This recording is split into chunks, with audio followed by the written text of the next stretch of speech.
All right, Winning Time, Season 2, Episode 4 is here. Have you back yet again, talking about it all. Thank you for tuning in. It's your boy G and Alec here of 6300. Thank you for tuning in. Continue to like, rate, resubscribe, comment, all the good stuff for us. Appreciate all the love. We continue to build this thing here for you guys. And as we said, we're here excited to talk about the latest episode that just came out. We rushed and watched it as soon as it came out. Appointment viewing for us. And excited to get into it. First things first, it starts off with some folks kind of getting at Magic for how he's been handling things a little bit. And it reminded me of another HBO show, The Wire, and a quote that they had. Come as a king, you best not miss. And Paul and Norm are still feeling the way about Magic and how he's being treated. News of his contract has come out, and the team is feeling the way about how he's being so highly treated. I won't go on too far beyond that. Alec, going to you now. Just your first thoughts on how this episode got going. Yeah, the major theme of this episode was just kind of the disconnect that was growing even more so between Westhead and the rest of the group.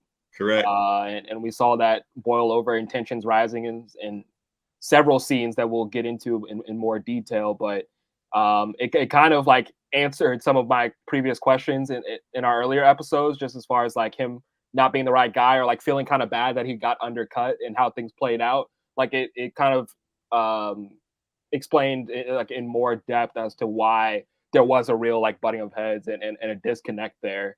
So yeah, I thought this was a really engrossing, entertaining episode for sure. It definitely was a fun and entertaining one. Not to poke at anything, but it started off in our favorite place, preseason. Oh yeah. Starting with the Lakers and the Celtics going at each other. The Lakers were going hard versus the Celtics in preseason after the Celtics won the championship. And the Celtics weren't really trying. It seemed Larry wanted to get out there and try his best. But Red was like, it's preseason, like we don't really care. But the Lakers and Paul Westhead was trying to implement his system with these guys and was running them out there and trying to run them into the ground to get his system rolling. And it still was not clicking for them. And yeah, definitely was an interesting thing to see how that played. And that definitely continued to rile up the animosity between Magic versus the team as the word of the contract came out. And that was when you saw Red kind of feed to the media. Oh yeah, 25 mil for 25 years, I think I heard from somebody. Right. And that word came out, and Jerry Buss on the court alongside Magic both had to answer questions about that before the game. And things went on as it did. And what do you think about how that started, how that played out there? Yeah, I'm glad you brought up that point about the contract details being discussed, because that was a question I had last episode, was like, when did the shift happen where like contracts immediately became aware to the public? Like, because like when Magic and Bus talked about it last episode, they were kind of like, oh, we'll just like keep it under wraps and like we won't really like let anyone know. I'm like, they could just do that. Like they could just make this $25 million, 25-year deal and not really like tell anyone kind of thing. So I thought it was. If you think about it, that should be how it goes. Like we really shouldn't need to know every detail of somebody's contract. Hey, they're going to be here for a few more years, or hey, they're not going to be coming back. Yeah.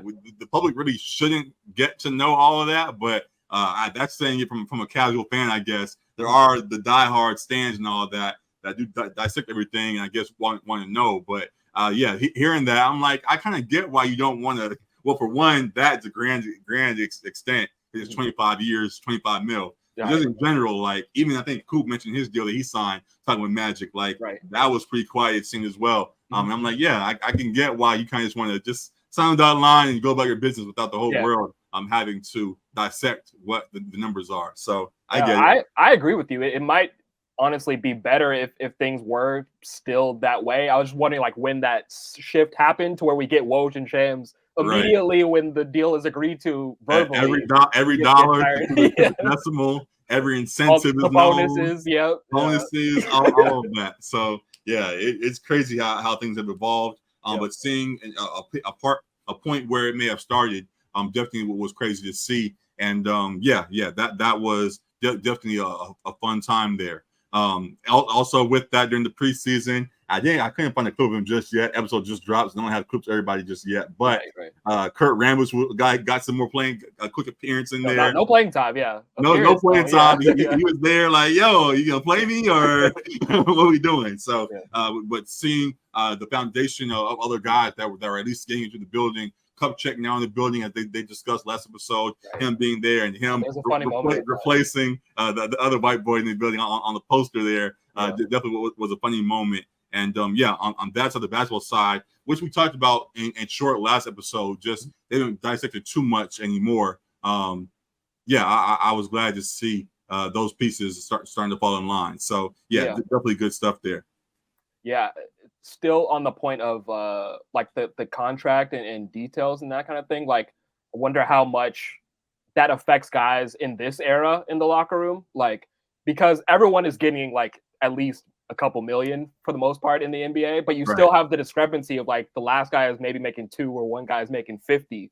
So I wonder like if guys are pocket watching like kind of how they were like in this episode still, whereas like that can truly like affect like the team chemistry in a locker room because you have the one guy that's top of the food chain and the other guys in the era now of player podcasts, we hear it on occasion like, hey, we know this guy's getting paid, so he's going to have to play at least a little bit. So that is definitely a known thing, and guys adjust accordingly. I won't fully go to this extent. There were other reasons, but something we may have even saw last year with our squad. Like we saw that D'Angelo in that last season versus the Nuggets, like didn't quite click for whatever reason. Like he lost his jumper wherever it may have been. But when you know he's getting paid, like maybe you just keep on putting him out there just to see what return you can get. The politics with the contract. I won't deep dive that much further than there, but just to say that could play its part into why some guys may stay in rotation versus others that are easier to fall out. So we'll see how that continues to play its part. Folks definitely were affected. Our lead man, this picture here, Kareem definitely felt the effects of it as he now knowing what that deal was like him. Like I've been the one laying the foundation for this team far before he was here. What's going on? And we also saw dropping hints about the Knicks. Dropping hints about the Knicks and things. We don't hear it too often, but that was surprising. But also to your point, we kind of glossed over, but you mentioned it in joking about Woj and Shams. We are our first viewing of sources popping up. Sources say that she may be interested in going to other places. That's when he started to allude to New York and other things going on there. So what do you think about Kareem's handling of the situation and his frustration with all that's going on? Yeah, I mean, the whole team, as you said, like from the beginning of the episode with the Sports Illustrated article, and then you see the disconnected responses between Westhead and then the team is like, this is some bullshit. Westhead is like, this is great kind of thing. And Kareem, we get a moment later on where Westhead is talking to Kareem too, and it's almost like he's trying to like egg him on to kind of buy out from the Lakers in a sense, like with his commitment. He's like, this team hasn't done right by you. Like, you don't have to do this. But Kareem is like, he tried to like remain a professional from what we see depicted in this show. Right. So like you could respect that. I think like he had like a little bit more of a different perspective than other guys. Cause like, as I mentioned too, he was already making $1 million. Yeah. And like, he's kind of like the more seasoned vet on the team. He's capped as well too. So like, it's a different feeling probably for the other guys that are making way less and probably feel more expendable than he does. Yeah, interesting dynamic between the two. As again, you calling him Cap. We haven't really seen him put his foot down much in the instances with all the stuff going on. As we get to other things now, seeing what's going on between Westhead and Riley, and seeing what's going on between Westhead and Magic, you would think Cap had more of a say, which may have been possible in real life, of course. But in how it's depicted here, Cap is somewhat of a background character, I guess we'll say.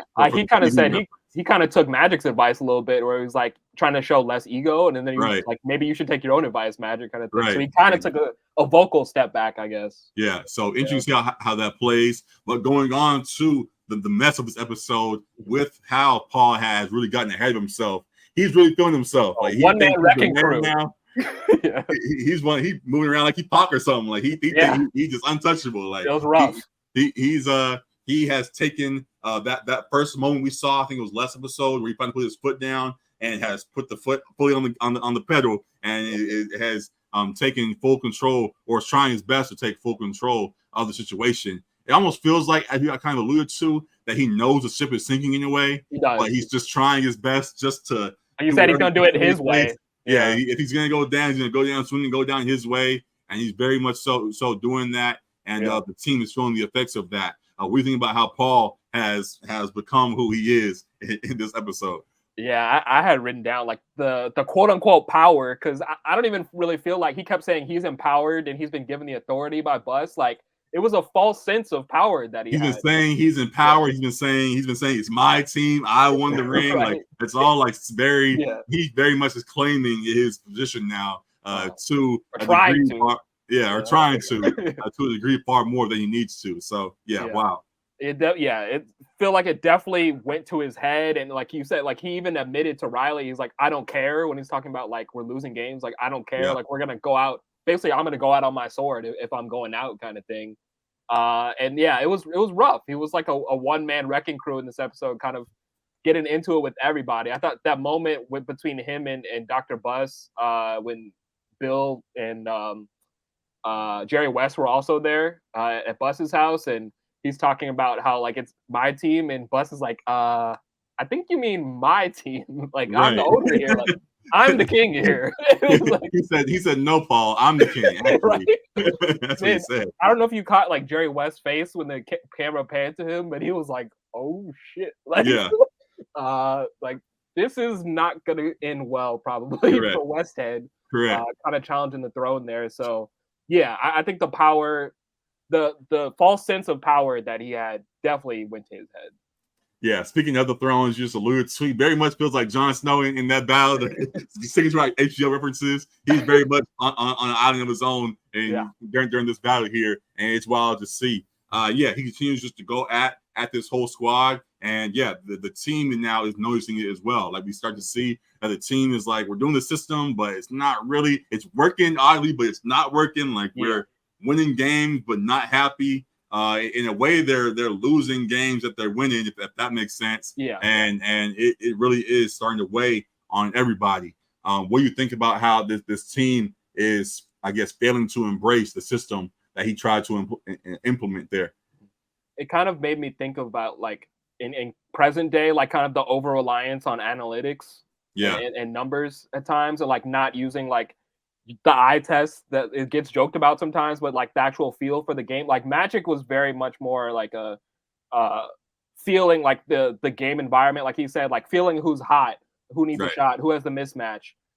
His feel for the game was unmatched as far as players all the time. So like he was one, as the star of the team, as the superstar that he was, that like needed to have the reins more so of the offense and not have to be fitting into a system of just being in certain spots and following a routine formula. Like he needed to color outside the lines a bit, and that's kind of like what made him great. And he understood that, and it feels like whether Westhead understood it or not, like he didn't care. Like he just wanted it to be them winning by his means and no one else's. Like it had to be his way or the highway. So yeah, that was interesting to me, because I feel like teams these days can sometimes rely too much on analytics, too much on just getting the three balls up when you're not a great 3-point shooting team, that kind of thing. Mm-hmm. And then again, something that I continue to laugh at, that quote that I keep referring back to, that he said to the squad. I think that was this season. I'm just referring to team over stars, and yes, that you can play that way. And in a way, they are winning, and he's happy about it. And we'll get more into his happy moments about their success. But when you also, as a guy who at least appeared at first, to understand the feel of his players as well, and to get the chemistry, the need for chemistry as well, to see that his team is not happy even in their success, is confusing now. Even as he is, as you said, I guess falling on his sword. So. It's interesting to see how this continues to play out. As we said, it riled up to grand moments, and we got multiple bumping of heads between him and Magic, and definitely wild to see. As they bumped heads, it definitely what was funny. We saw then him playing with the jazz. I guess to fast forward to a major moment. Again, the episode just dropped. So I don't have all the pictures just yet. This is another moment though of them talking. we got Paul and Magic talking, and they couldn't get on the same page, and Magic wanted him to play a certain way. And I think that Jazz game, there was a final shot that they wanted to handle, and Magic stood, and the play went down. Sorry for the fumble. The play went down. Magic got lost in the screen, and the Jazz had scored it. I think it was the Lakers get the ball back and go for a timeout to drop a last play, and Magic doesn't fully go to the huddle. And they want to go to the huddle, and Paul again, I guess, almost lost in himself. It seemed like was talking to Magic. To me, it seemed like he was talking down to him, like Magic, like, I don't care who you think you are, I don't care what's going on. You're gonna come into this huddle. And even Magic was like, I am in the huddle, I hear you, but he still wasn't close enough, or however. And so he kept calling at him, and it led to a grand eruption on the court. Though they did find a way to win the game, which I think they said. But afterwards, they had to go. They went into a janitor's locker or something like that, and had to talk and try to somewhat settle differences, but couldn't quite come to the same accord. What do you think about how all of that played out this episode between Paul and Magic there? Yeah, I was gonna say, like, it was at least as depicted in the series, like, it was hypocritical of Westhead to be so much talking about this being a team sport and being a team guy and emphasizing team, but then he's alienating his superstar as well, and he's more focused on the team winning his way versus the team winning and playing at its highest peak with their chemistry. However that needs to be. Maybe that isn't necessarily his system, but they can still thrive and win games as they did before. But he's so focused on it being done the way he wants it to be done that he's alienating his superstars who are a part of his team. Like, you need those guys to be brought in. So, like, it's like I forget the saying, but like he's hurting himself like with what he's doing when he's like, he could like easily have gone, like, tried the approach that Dr. Buss did with getting on the same page with your superstar and getting them to buy into a team sport, but also giving them the freedom to be themselves within the offense. But instead, he's gone my way or the highway, military style almost, and you alienate your stars like that, and you can't win in a player star driven league like the NBA. You can't win like that. Yeah, and it reached the point where he fully lost Magic, as we said, as it got to this boiling point. They go to the locker room, they go to that closet, wherever it was, and talk. And Paul's trying to get through to him and explain that he needs him to play his way, and he can't have these outbursts and all of that. And Magic hit Paul with the Kevin Hart. He's like, "Are you done?" Like, bro, like, I'm not trying to hear you right now. Like, whatever, bro. Like, leave me alone. And they walked out, and Paul saved face in front of the press. But actually, that's not really. Not he didn't really say face. Kind of fell apart. Maybe his own little quote. He said, it's a Westhead original. Yeah. The almond tree bears its fruit in silence. He trying to make his own quotes. And nigga, what? Excuse me? making up stuff. It clearly showed that there were players just run. So Magic clearly was not happy in the situation. So yeah, things went as they did. I guess we're fast forwarding now to the end there, and we saw that it led to a Magic publicly in front of everybody demanding a trade. Like, I want out of here. I cracked up because, like, if I'm Jerry Buss or anybody else in the building, like, first, you're still on your first 5-year deal. Oh yeah. I had that same thought. A month ago, we gave you a 25-year deal. You guys, like, I want out. Technically, you guys are winning games, and you still want out. Like, man, you don't go somewhere. That's the James Harden special right there, man. I was like, man, just agreed to a quarter of a century deal, and it's just like, nah, I'm out. And then again, with seeing how all the rest of his teammates were reacting to him, if I was just like Norm or everybody else, I'm sure. And so they're all gonna be like, "What are you talking about?" Like, it makes no sense that you keep on getting pretty much everything you want, minus the actual product on the court, and still find a way to be demanding trades in the midst of all this. So definitely just a lot of mess going on here. I continue to crack up at. So yeah, that was a quick fast forward to everything. You want to go back to anything particular in this episode and highlight more? Yeah, just Westhead kind of getting lost in the sauce. Like I said, I think that was the theme of the episode, but he basically like couldn't see the forest for the trees, like alienating players, alienating his head assistant in Pat Riley. Yeah. That moment on the bus where he's talking about Magic and then Magic like overhears him as he's coming up. Right. He just like completely lost everyone in the organization, essentially. Yep. Like, lost the locker room, lost his coaching staff, is actively losing the owner. Like he tried to be like, oh, so we're in this together kind of thing, said, and he's like, nope, not exactly. Like I'm still the king here. So yeah, we got lost in order there. There also was the talk between him and Jack McKinney who came back around, him playing Indiana, and we'll go more into that in a moment. But to your point, they would go on to win that game, and it would be a wild ending to the game. They finally would win at the end, steal it in a way. Right. He would Paul throws up his hands in Revelations. He finally would get it done. Right. And afterward, they go to the club. I think that was. Man, that was that Minnesota Timberwolves celebrating the whatever. But they went to the club celebrating. And a funny moment to me, I don't know if you caught it. Paul's in there dancing. He's pointing to his championship ring, like, I'm the guy. I'm the guy. I saw he did a little dance, like it's me, it's me. I'm like, bro, you cannot be this full of yourself. He pulled a Klay Thompson moment. Yeah, like it's ridiculous there. So yeah, definitely a mess there, and seeing how he truly has lost himself and is willing to do so, in order to, I guess, in order to prove a point, to the rest of the organization, is in a way sad to see. It's comical and there's a sad undertone to it. That's like, man, like it doesn't have to be this way. Like you can just embrace the players and all would be well. Yeah, is what it is. I agree. Like it didn't have to be this way because of his stubbornness, but in a sense, I think like you were right in previous episodes that like maybe right system, wrong guy kind of thing. Like I don't think like he necessarily was the right guy for this group of players because they're clearly not bought into him. And the thing about him being an English coach and English teacher and him not having played like they have, like that's starting to rear its ugly head more and more as they disagree philosophy wise. Yeah. So it definitely feels like you were right. And it's that like he wasn't the right guy, like the right fit for this team.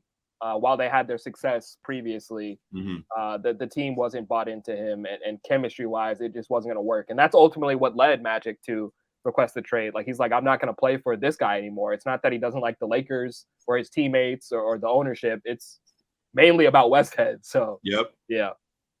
So very interesting to see how that continues to play out. Did you see the ending of the episode where they showed a flash forward? You mean like the preview for next episode? Yeah, I did. Yeah, so I guess they are officially getting to it, and it's interesting. I guess the jump, like it shows, I guess, spoiler now, it's there, but you're seeing this is all spoilers. History, this already happened. It's history, but also this episode, like it's all spoilers at this point. But they showed that Paul will be getting fired and they have to figure out a new coach, and they don't fully seem to embrace Pat Riley just yet. It seems like they are trying to figure out who's going to be next and may not fully want to give the keys to Pat so quickly. So interested to see how it continues to go. What are you looking forward to next with what you saw for episode 5? Yeah, I mean, the more Adrian Brody as Pat Riley we get, it makes me happy. I think he's maybe the best actor on this show. Like they already had him looking like the actual Godfather on the bus, so he's like smoking his cig and he's like contemplating things.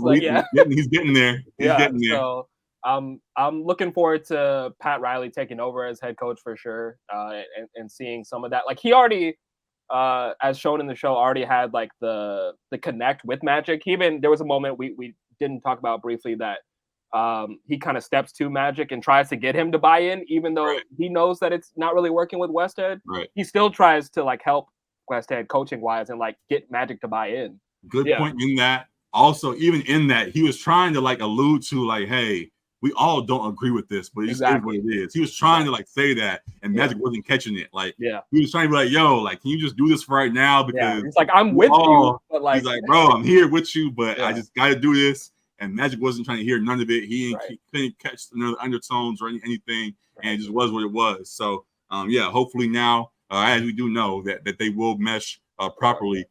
Inside to see that all gets put together there. So, definitely fun things ahead. Yeah. Yeah, absolutely. Yeah, I So, think so that was it.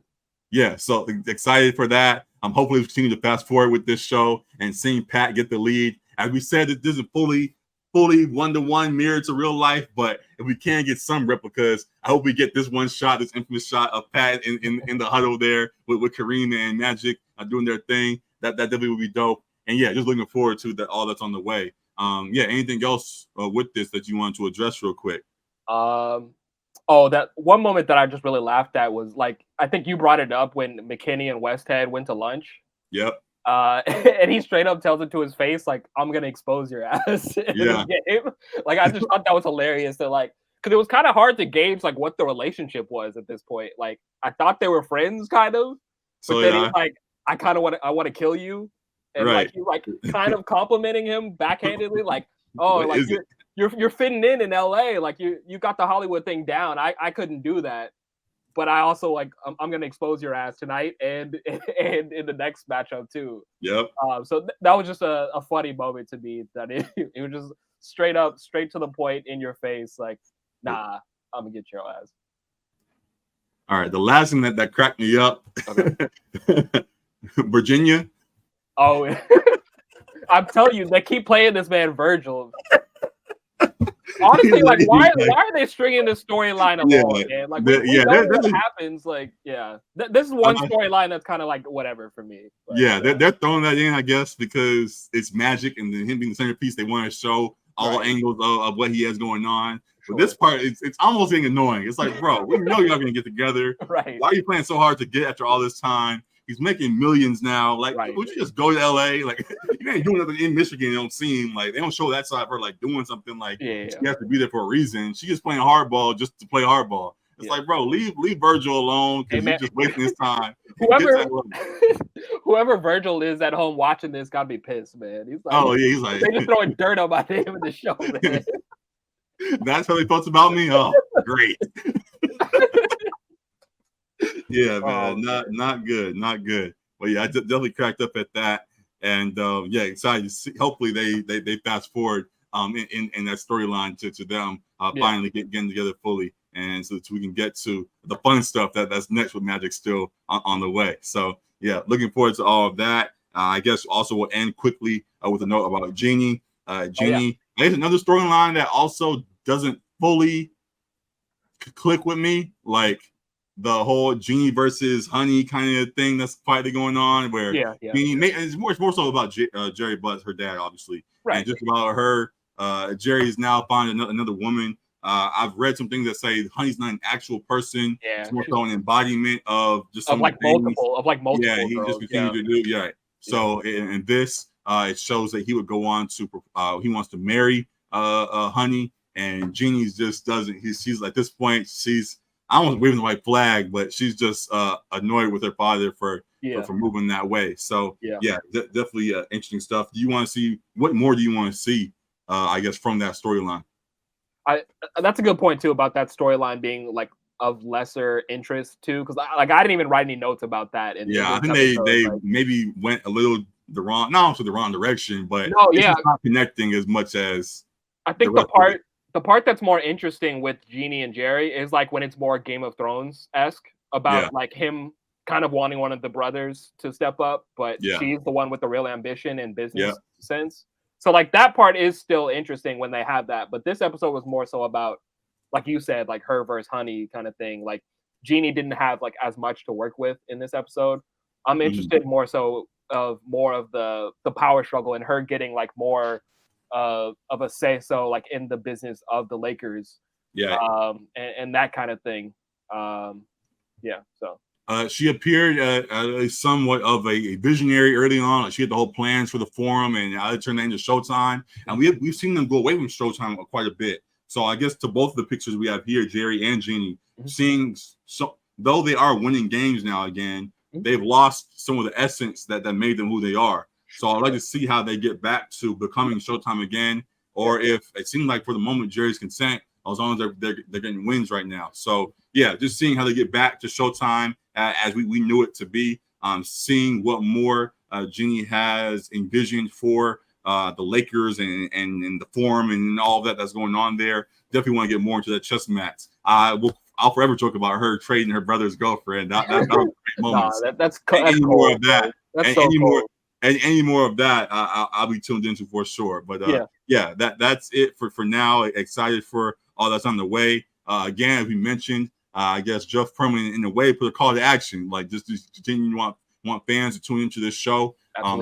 They still, from what I saw, not officially been greenlit for season 3 just yet. Right. So we will see what was to come of the show. But definitely want this to continue and see how the rest of the story plays out in this form, though we do know how things go as Laker fans that we are here. So excited for all this on the way here. Would look excited to potentially talk to Jeff Perlman himself and get some more insight about what's going on with this show and where he envisions it going next. And excited for all that's going on with Winning Time here. So great stuff. Any last word from you, Alec? No. Like I said before we recorded, another great episode. I think this show continues to give us great content every week. So I'm cool with 45 minutes now, but hey, they upped it a little bit. Like slightly, I meant to say that it was up to 50 or whatever this week. Yeah. Come on. Don't tease. Oh my god. But anyways, it's just still very, very content with all going on with Winning Time and excited for all that's on the way. So thank y'all for tuning in again to our reaction to the latest episode. We'll continue this going throughout the whole season. And excited to keep all things going here in Texas 300s. We got sports talk for sure beyond that as well going on. NFL season is here. We give our predictions this week ahead of the start of the season. Give you a little fantasy preview, possibly talk about who we may have our odds on in the draft. We'll see about that. And get more into the NBA things as that ball continues to get rolling as we get near to that season getting started as well. So good things all across the board here. We appreciate y'all for tuning in as you guys do. As we said, like, rate, review, subscribe, comment, share. How you show love, we appreciate it all. And see you guys again real soon, man. Appreciate y'all. Peace. Deuces.